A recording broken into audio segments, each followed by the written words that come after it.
अगर आपको सभी जॉइंट में दर्द रहता है, जॉइंट में सूजन रहता है और उस जॉइंट में सूल चुभने जैसा अनुभव होता है तो आपको एक यूरिक एसिड की समस्या हो सकती है।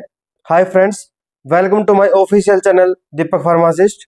आज हम बात करते हैं यूरिक एसिड के बारे में, इसके लक्षण, इसके कारण और इसका क्या घरेलू इलाज रहता है जिससे आप यूरिक एसिड को कंट्रोल कर सकते हैं। सबसे पहले बात करते हैं दोस्तों यूरिक एसिड के कारण के बारे में। जो यूरिक एसिड की समस्या होती है वो 30 साल से लेकर 50 साल की उम्र में अधिक होती है। अगर किसी व्यक्ति को शरीर में यूरिक एसिड की मात्रा अधिक बनती है, जैसे कि पैरों की उंगलियों में, हाथों की उंगलियों में या फिर अन्य जॉइंट में क्रिस्टल बनते हैं, मतलब कि छोटे छोटे कण बनते हैं और वो कण इकट्ठा होकर एक लेयर का निर्माण करते हैं। इसके अलावा दोस्तों एक गाउट रोग होता है, यह भी एक तरह का गठिया भाव होता है और इसके कारण भी यूरिक एसिड की मात्रा ज्यादा बढ़ती है, तो इसका एक प्रमुख कारण ये भी होता है। इसके अलावा इसका एक प्रमुख कारण होता है दोस्तों वो प्यूरिन होता है।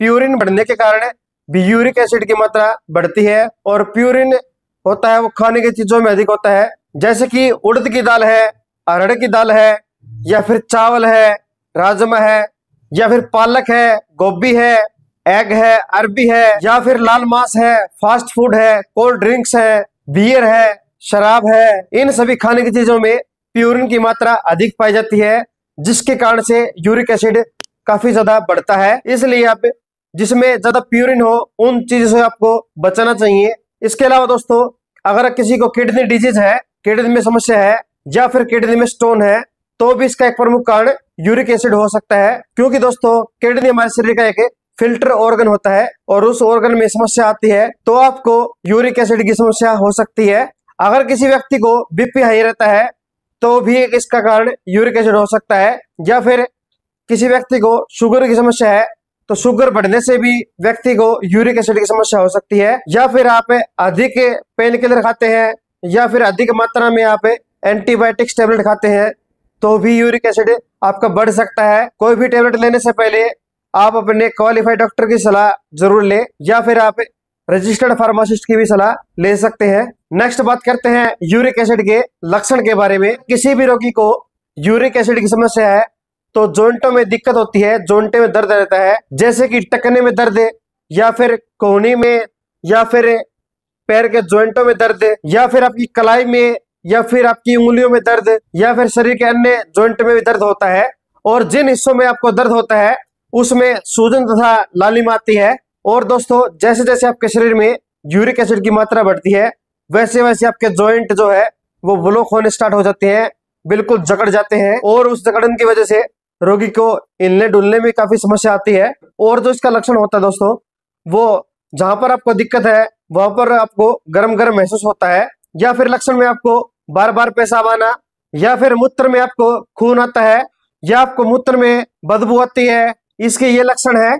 या फिर आपको लगता है कि इन लक्षणों से यूरिक एसिड की मेरे को समस्या हो सकती है, तो सबसे पहले आपको ब्लड टेस्ट करवाना होता है, खून की जांच आप करवाए यूरिक एसिड, ठीक है।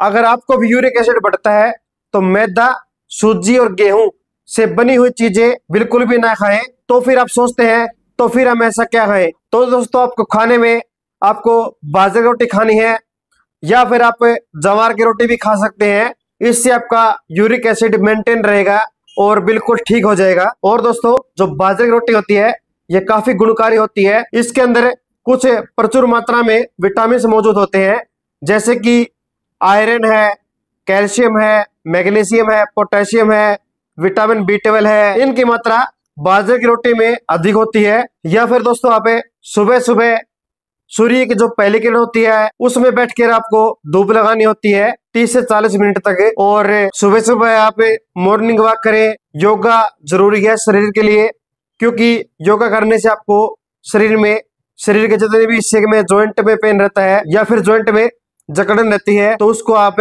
योगा से बिल्कुल ठीक कर सकते हैं। तो योग जरूरी है यूरिक एसिड जैसी समस्या में। इसके अलावा दोस्तों यूरिक एसिड को कंट्रोल करने के लिए फाइबर से युक्त चीजें लेनी होती है, जैसे कि खीरा है, चेरी है, सेब है, बनास्पति है, स्ट्रॉबेरी है, ब्लूबेरी है। इन चीजों को आपको डेली रूटीन में खाना होता है। या फिर इससे जुड़ी हुई आपको कोई समस्या है तो आप हमें कमेंट सेक्शन में कमेंट भी कर सकते हैं।